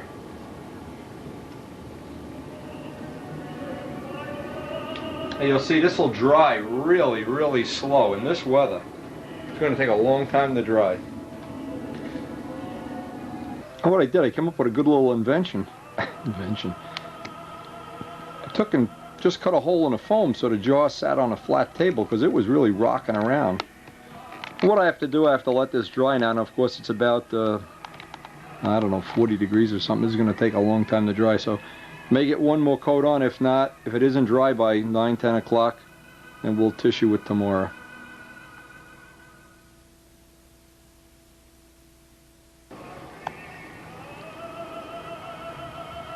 Now, what I usually do for storage is I just hang this up on a nail in the garage.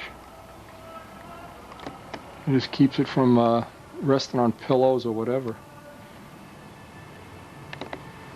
But there is a feeling, and it's hard to describe to people that don't experience it firsthand. There's a feeling when you bring something back to life, something that was lost, and now it's back. Well, hopefully back anyway. We'll don't want to get too overjoyed here. We'll find out. But anyway, it'll give us a real good test, a real life test of the good old Brodak dope, and I really am optimistic.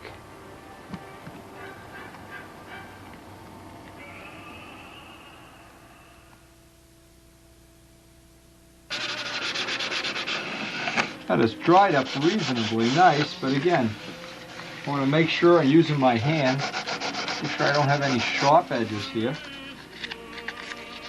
I'm going to use medium silk span. I think you get the best balance of weight and strength with medium. I want to clean all these edges up.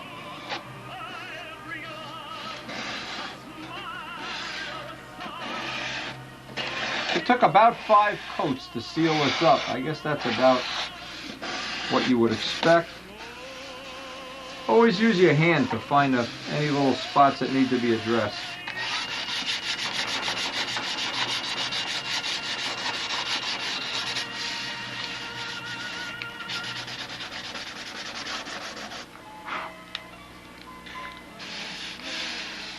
Again, always use your hands. Your hands are so much better than eyes at doing this. Your hands will find a little imperfection. And it is really good to see this guy back in one piece. I'll tell you, my heart was bleeding for him. Anybody that's watched enough of these tapes knows that, to me, these planes are like children. They're almost like little people, or like Karen's dolls are to Karen. I mean, they are special little entities. They certainly aren't just hunks of wood anymore.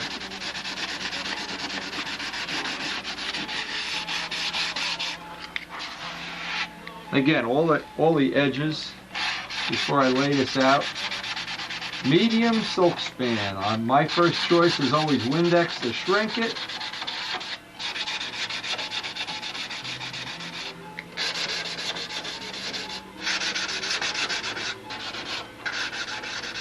And boy, one thing at least, we sure haven't missed any flying weather. In the time this repair has been on, this has been the worst El Nino kind of winter here.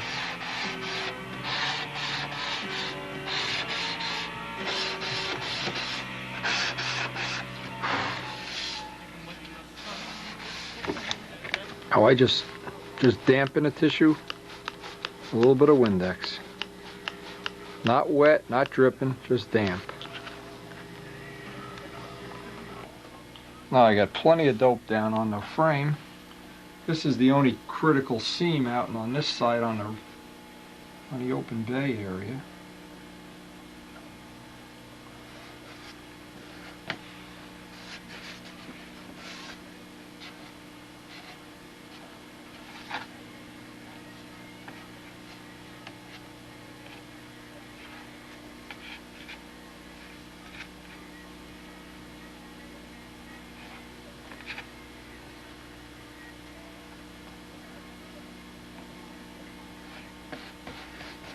I like to kind of work from the middle out and just like a sunburst.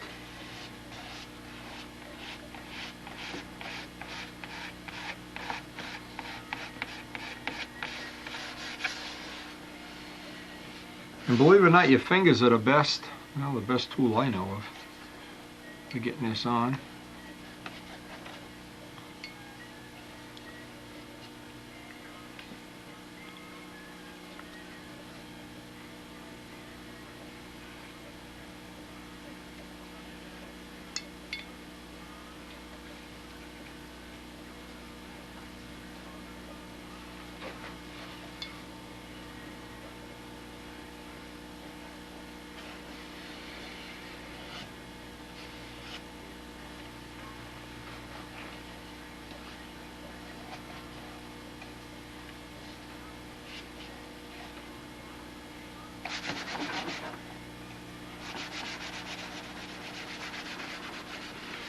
Not many systems beat just pressing it down with your bare fingers.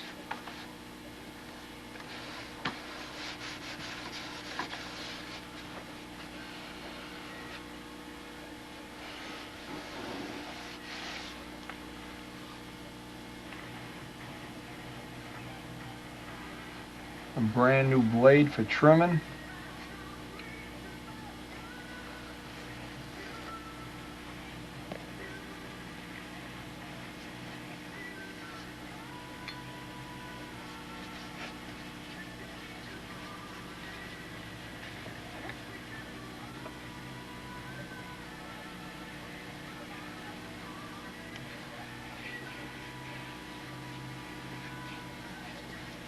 Now see, I don't put any dope in the tissue area. I want one big open bay. I don't want to dope the cap strips. I want it to shrink out in an even fashion. And then when I dope this part, it should shrink up like a drum and then attach to the cap strips. Now obviously we're just going to repeat the same thing, trim it out, get this side doped in, and get it in the garage to dry.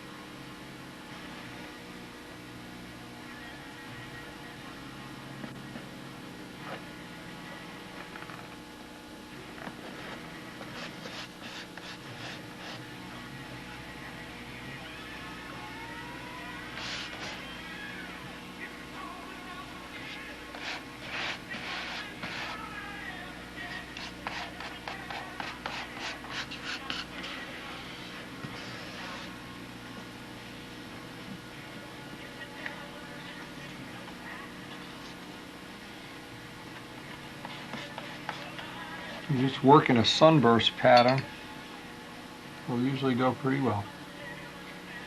Now I don't put any dope on it. Again, no dope on the cap strips. Just like one big drum to shrink up here.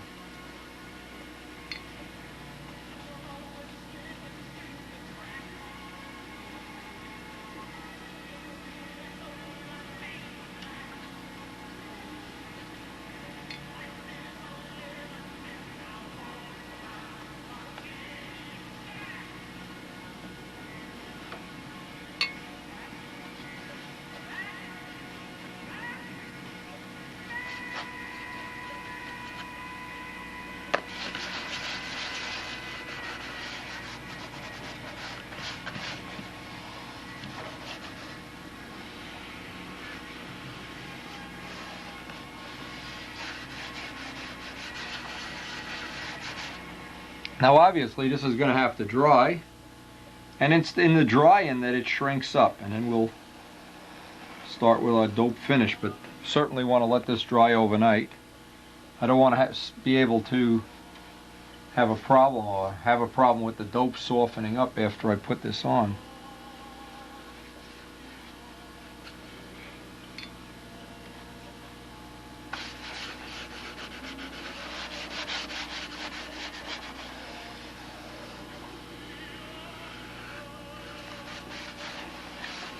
And that's it for tonight. Now that'll have to dry overnight.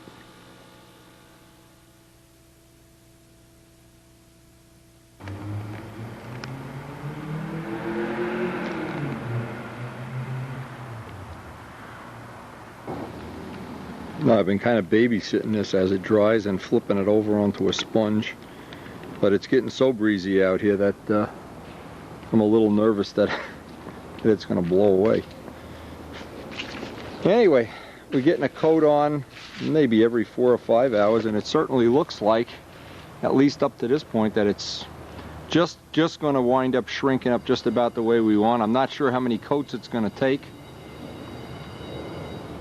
We'll look at this later tonight, but I will get a couple more coats on and put it in the garage to dry again.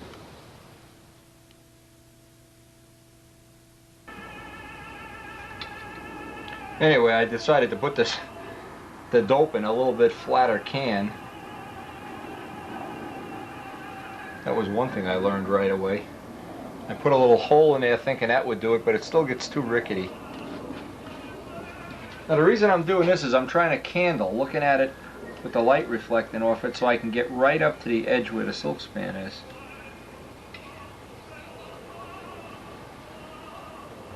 Still not sure how many coats until this silk span has a little bit of a shine to it. That's our indicator that we're near where we want to be.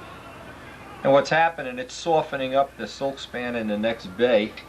I don't know that that's even going to shrink down right, but for our test purposes. See, the thing is, I don't want to go ahead and do a 20 or 30 hours of cosmetic work touching up paint until I know for sure the structure in here and all the little related things are okay.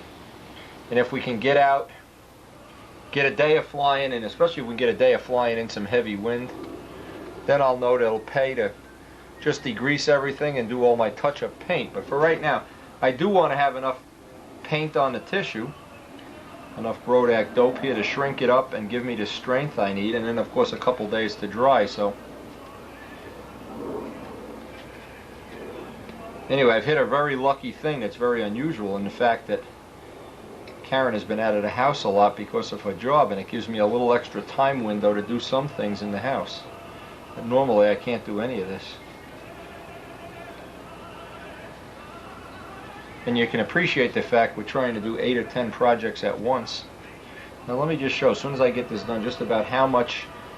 This I think is the 4th coat, but it generally takes 48 hours or so to shrink up the way it should. So we really won't know.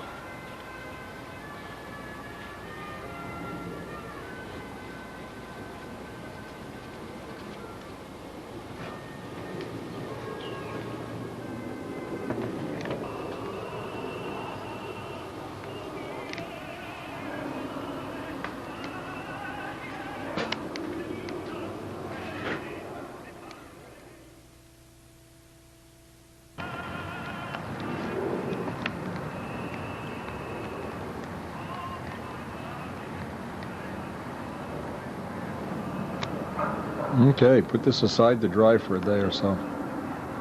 Come back to this tomorrow. Okay, we're back in the house and it's a little warmer in here than outside. This is dried up for a day, actually a day and a half. What I want to do, it seems like it's got 5 or 6 coats of dope. I want to go over it with some 320 paper, try to get all the edges cleaned up, and then decide what I'm going to do as far as filling in any other little mistakes or imperfections. And depending on what the weather is, maybe even getting some more paint on this today.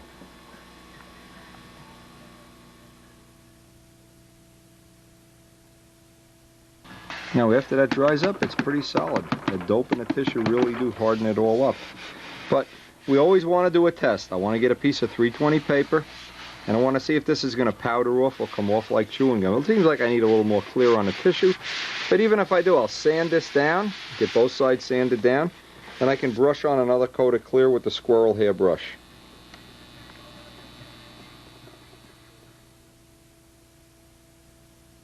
And one of the things we're trying to do is, using Brodak dope, we're trying to come up with some, because this is a relatively new product, any little tricks or tips we can find along the way.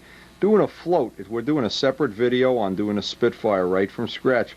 We've been doing dope floats on that, and they've been working real well. So I'm going to, if I need another coat on this, I'll try to do a dope float. What I'll do is make the dope as thin as possible, up to the point where I don't get any brush strokes, brush it on in one dimension, in the other dimension, and 45 both ways. hold it in a horizontal position until it kind of gels up, and so I can avoid getting runs. But even if I get runs in dope the next day, they sand right out, so it's not really a big problem.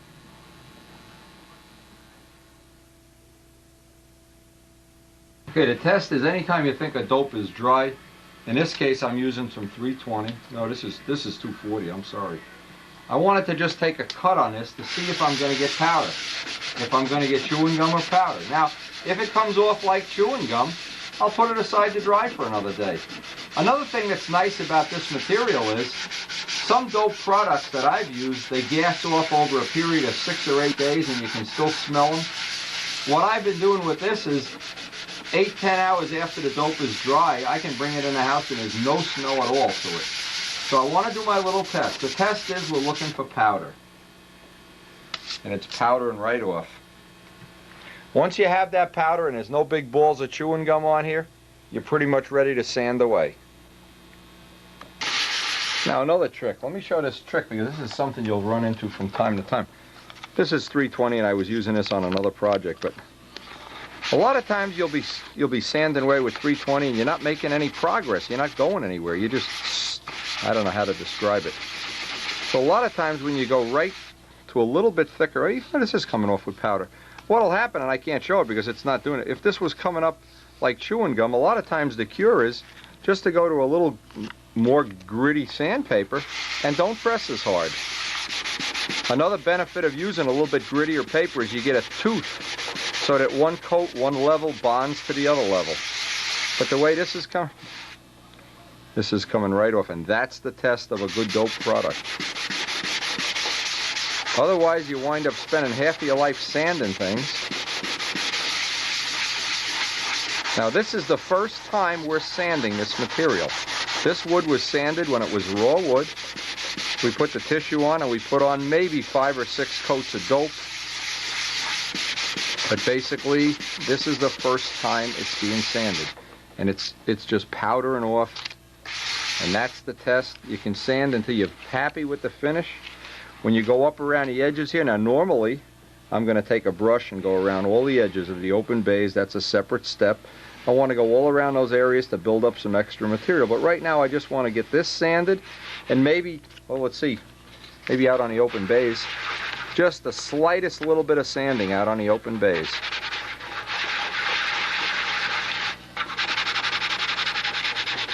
And of course avoid pressing in the corners. That's where you're going to cut through and then have to repair a bay.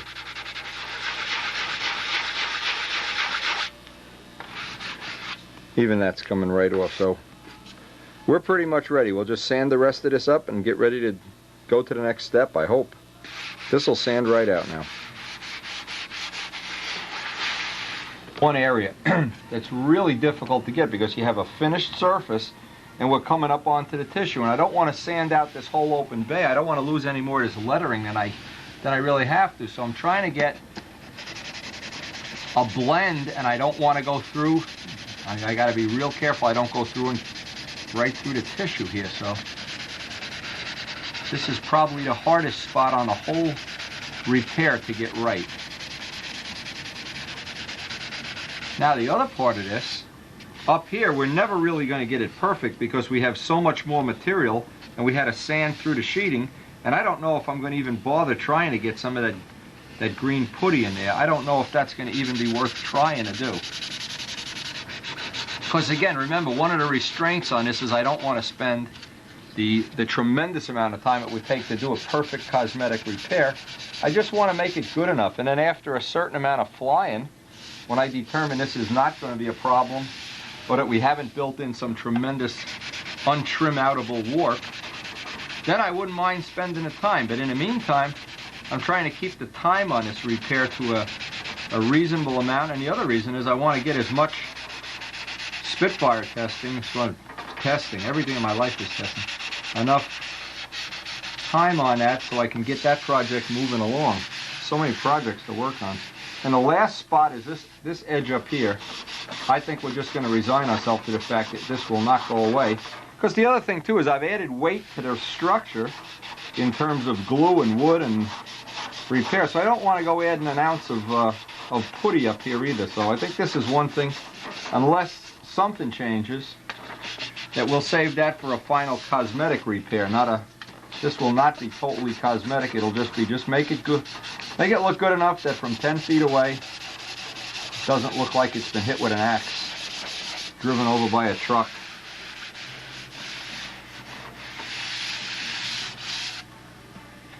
Once I get all of the sanding done that is reasonable, what I think I'm going to do, and I've been thinking about all the possibilities, is I'm going to try to spray a coat of white on the areas that are going to be white without putting the silver in first.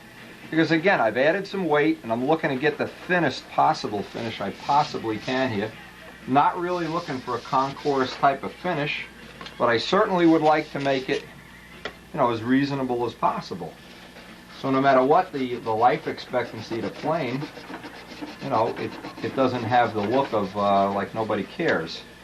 So what I'm going to do, I'm cleaning this all up with M600. I'm going to mask off the white areas.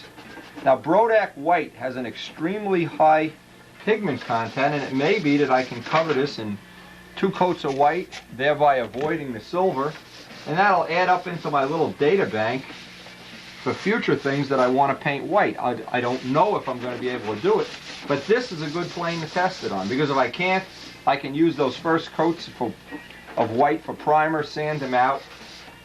But the first thing is get the M600, get everything, and these planes, boy, when you do a sanding, they get so dust covered. Get all of that grit off, very important. One really difficult area is to get all of, because these hinges have been full of oil and grease, they pick up all of the little schmutz. Schmutz is a nice word. Before I tape this off, I'm going to get these hinge pockets as free of schmutz as I possibly can.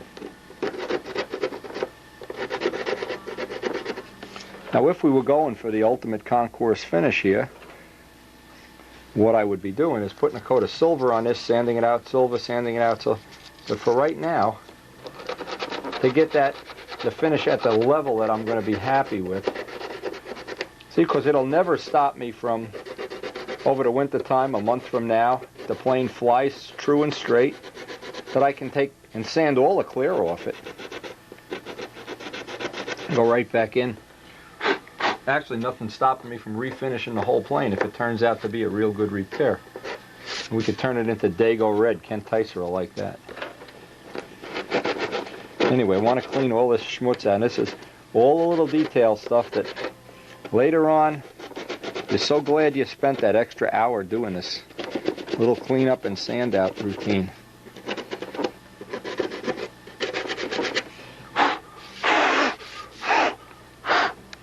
That is a few spots where I just want to put a dab of this.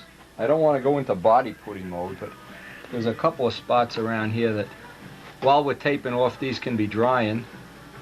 This dries in about 2 minutes, by the way, real quick. Use this material sparingly. Don't try to build fillets with it. It has no strength at all. It's just a cosmetic Clearasil for paint. There was a spot out here too.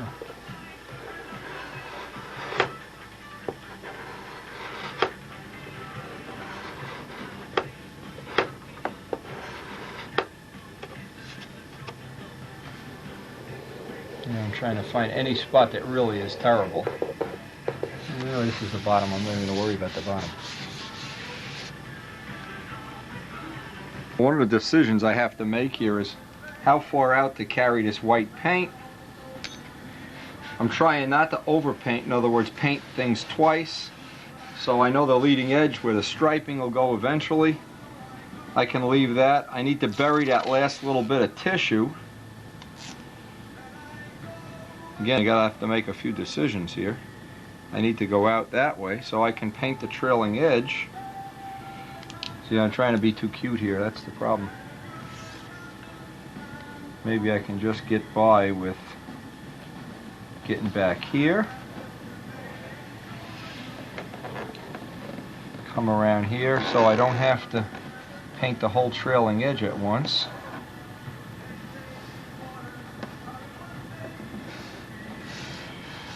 And I can end it right there. Be kind of funky trying to figure this out. But any repair, improvising and learning how to improvise is, you know, it's a big part of the job. Okay, now I can end this piece here. I can sand that down first. Get rid of some of that.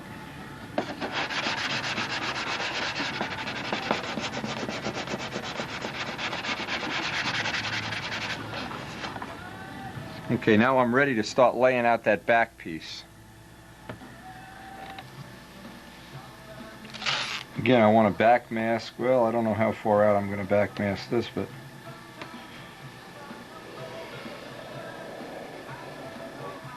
now if I was really trying to match one trim to the other, I could get some Mylar and make up some patterns.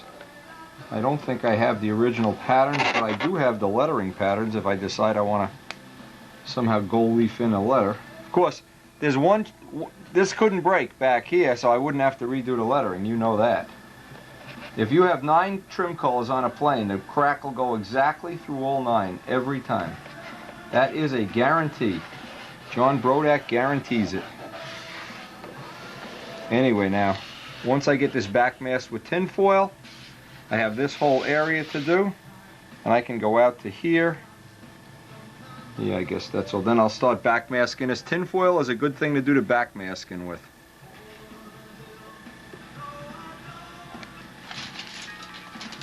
Again, you'd like to leave just enough tape to hold it in position. Oh, look at this, my blanket, no good. My blanket's self-destructing. Let me get another blanket. Here's this junk coming up. Yep, so much. Nice blanket. You can tell I'm not working on a budget here, right? Hey, nice blanket. Never pass up a blanket for under 50 cents at a garage sale.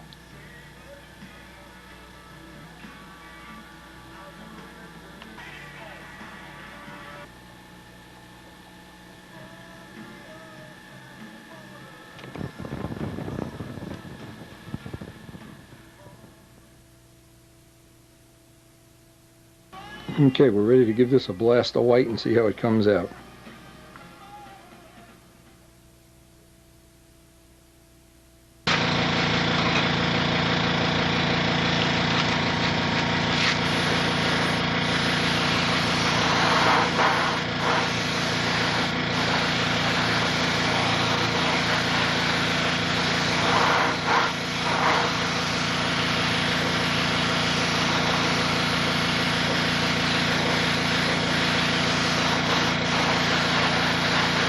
See, because of the good pigment content, I'm sure, from what I see here, we're going to get away with a minimum of 2 coats of white. In fact, we may get away with 1.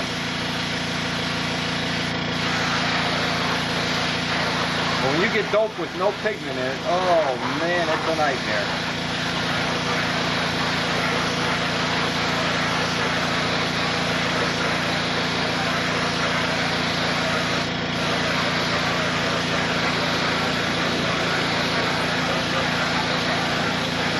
Got some serious wind blowing out here too. This is not a picnic tent out here.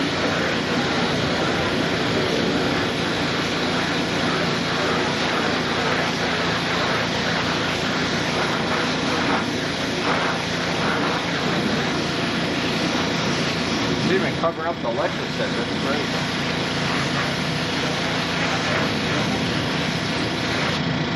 That's it.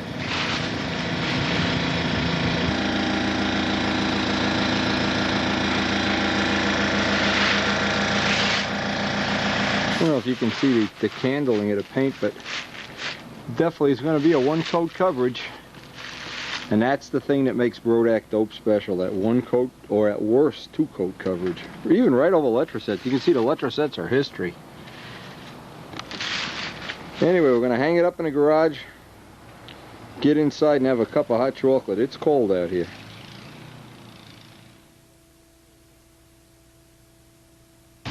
Get an idea what kind of beautiful weather we're painting in out here. We'll be playing Chicago Bears football here.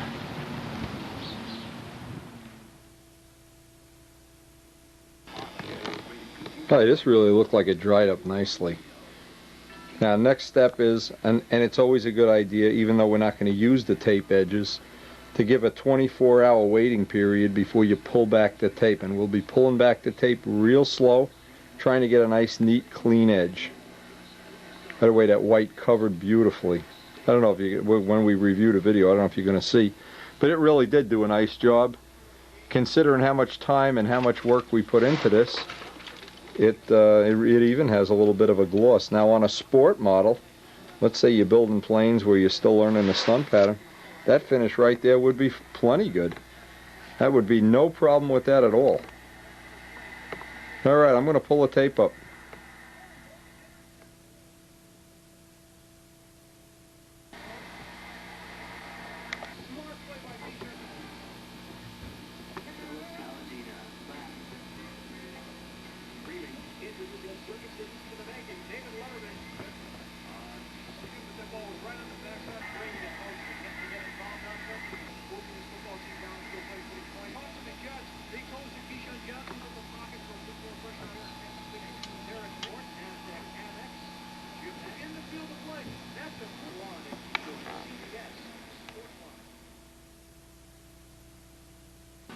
Okay, now one of the things I have a little bit of time today I want to try to work on. I'm trying to lay out in my mind exactly how much time I want to spend on this trim. You can see there's, I guess the biggest thing we could do today is the red. Since it looks like a day that there's no chance of rain, I'll try to get one of the colors that, the biggest of the colors is the red, get the red on there. Again, I don't want to spend an infinite amount of time detailing this. I just want to get it, number one, that it's fuel proof, number two, that the weight is about the same as it was, and we'll do a weight when the repair is over, but getting it as close to being the way it was, obviously it'll require some kind of a retrim, but then we can continue our Jet 50 test program with the same plane, and that's, I guess, the basic goal. Now what I guess I'll do is I'll tape off the red here, even though there's a little bit of a ripple here, and you can see in here, I didn't want to fill this all up with red lead and add weight unnecessarily to it, because I basically still want to keep this as a flying plane. Out here I can tape the red off, and I can pick all the dope out of the hinges. I don't want to have dope in the hinges, making the controls any stiffer than they have to be.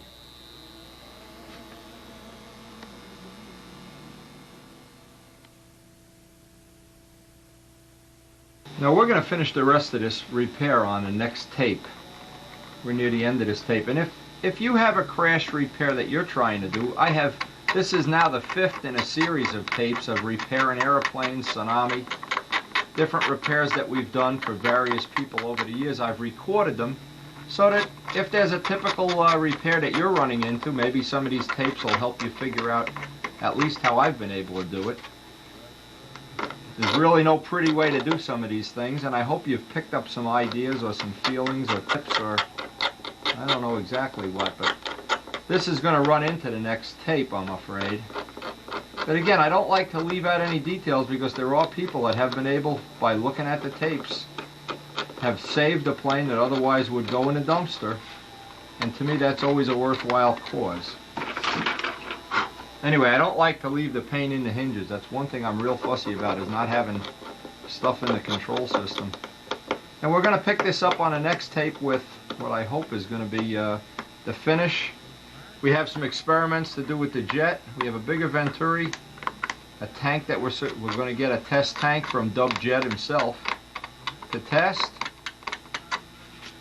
And we should have our mandrels finished by next week and be starting to make some test tune pipes. So as flying weather becomes available, and there's no guarantee that it ever is available around here. We're in the end of the season. We have the other Cardinal we're flying now. So we're trying to gather data. Again, there's some new BY&O props coming.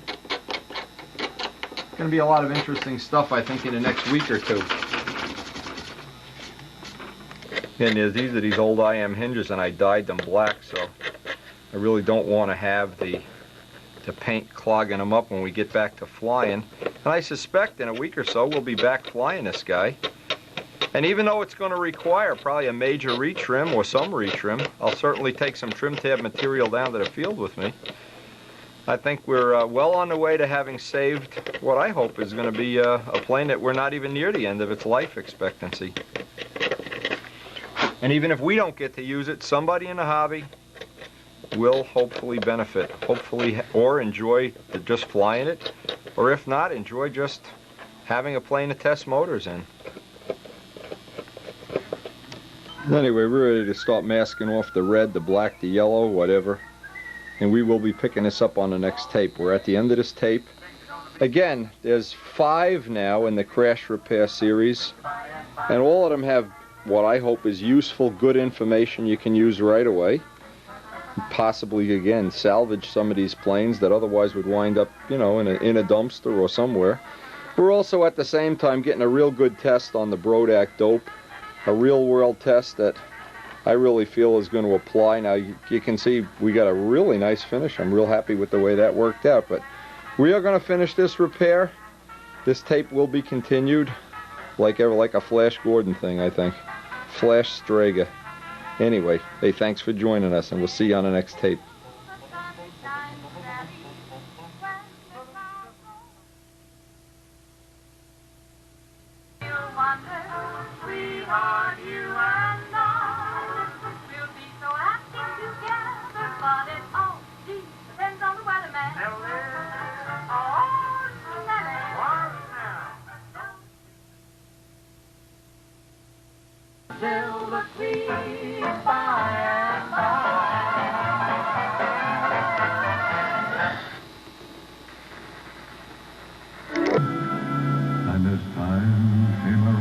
Anyway, this is going to be an ongoing series of finishing tapes. They'll be available from John Brodak, they'll be available from me.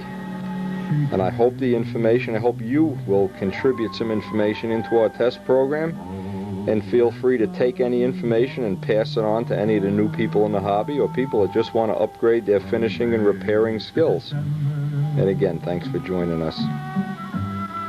But the days grow short.